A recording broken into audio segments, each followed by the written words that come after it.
Datuk Yang di-Pertua, kerajaan telah menangani krisis pandemik COVID-19 dalam keadaan ruang fiskal yang sempit. Memandangkan ekonomi masih belum pulih sepenuhnya dan kutipan hasil yang terjejas.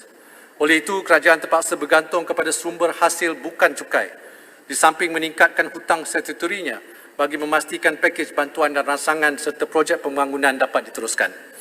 Bagi tahun 2022, iaitu tahun pemulihan ekonomi, reformasi dan pengukuhan fiskal akan dimulakan bagi membina semula benteng ketahanan fiskal negara dalam menghadapi cabaran di masa hadapan.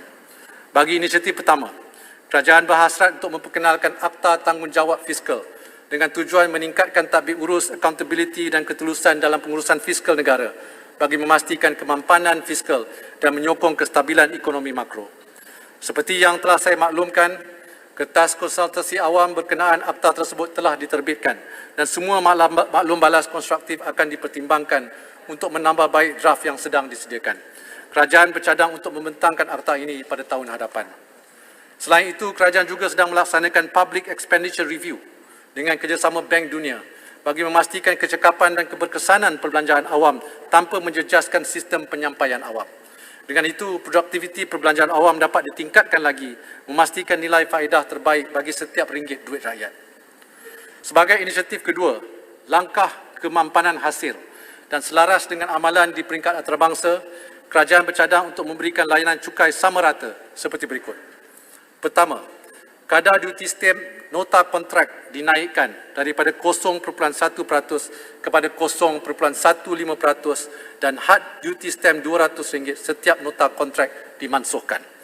Pada masa yang sama, aktiviti pembrokeran dagangan saham tersenarai tidak lagi dikenakan cukai perkhidmatan.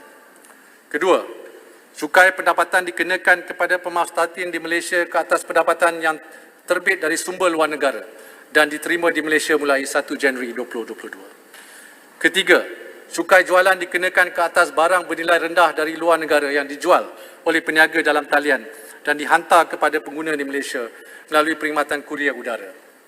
Keempat, cukai perkhidmatan dikenakan ke atas perkhidmatan penghantaran barang yang disediakan oleh penyedia perkhidmatan termasuk platform e-dagang kecuali perkhidmatan penghantaran makanan dan minuman serta perkhidmatan logistik. Kelima, program khas pengakuan sukarela Jabatan Kastam Diraja Malaysia diperkenalkan secara berfasa dengan insentif remisi penalti sebanyak 100% bagi fasa pertama dan remisi penalti sebanyak 50% bagi fasa kedua. Remisi cukai juga akan dipertimbangkan bagi kes tertentu. Keenam, sijil pematuhan cukai lembaga hasil dalam negeri Malaysia akan dijadikan sebahagian prasyarat untuk syarikat menyertai perolehan kerajaan bermula 1 Januari 2023. Ketujuh, penggunaan nombor pengenalan cukai atau TIN akan dilaksanakan mulai tahun 2022 bagi memperluaskan asas cukai pendapatan. Dalam meningkatkan disiplin fiskal dan ketulusan serta melengkapi program strategi hasil jangka sederhana serta kajian insentif cukai yang sedang diusahakan, penyata perbelanjaan cukai akan diterbitkan.